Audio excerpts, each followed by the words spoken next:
Well, Chris O'Brien is at the Queensland Fire and Emergency Service headquarters in Brisbane, and he joins us now. Chris, what's the latest from Emergency Services?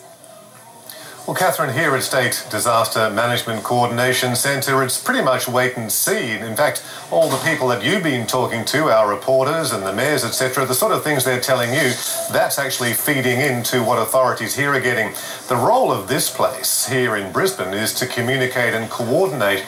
And because Debbie is moving so slowly, the cyclone is moving so slowly and just hammering the coast there, there's not much anybody here can do. In fact, there was a scheduled meeting of the State Disaster Management Committee for this morning. That's been put back until this afternoon because there's no point in them even talking yet because of the lack of information or the lack of actual events to deal with.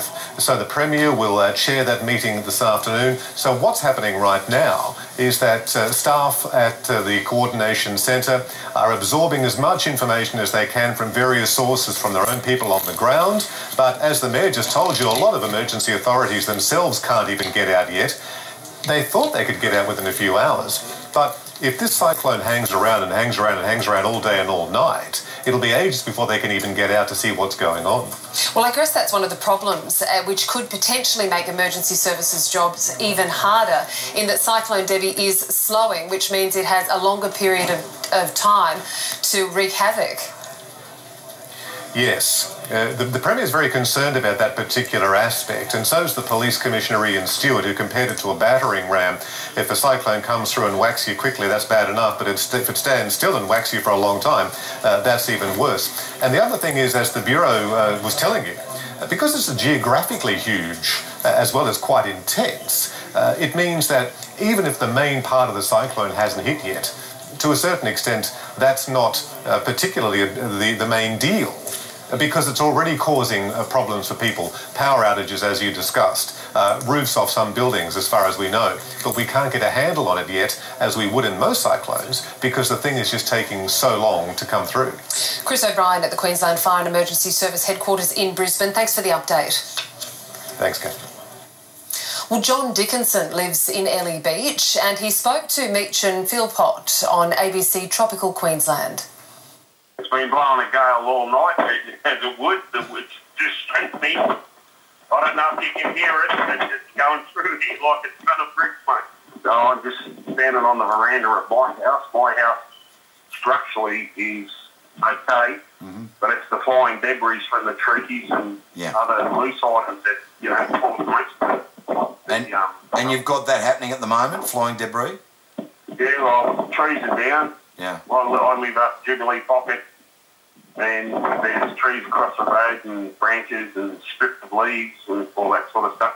I went through Cyclone Debbie and 2 days or 3 days before that, Cyclone Anthony, and they don't even touch this one. We're bunkered down all right. A few big wind gusts overnight, and you feel the floor in the house shake a bit, but we're still here and everyone's in good spirits.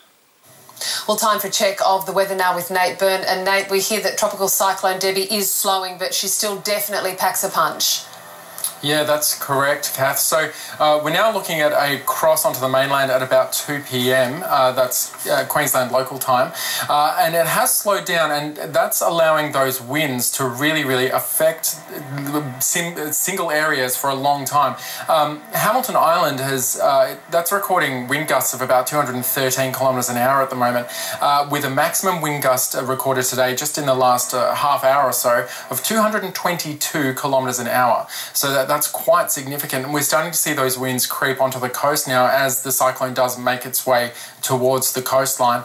You can see as well that it will remain a tropical cyclone for quite a while after landfall as it moves into the interior of the state and away from the coastline. That's going to be bringing some heavy falls and potentially some flooding over the next few days. If we move to the satellite, you can see just how big this system is. It's several hundred kilometres across, and this is how it developed overnight. You can see the eye really starting to form there as we moved into this morning.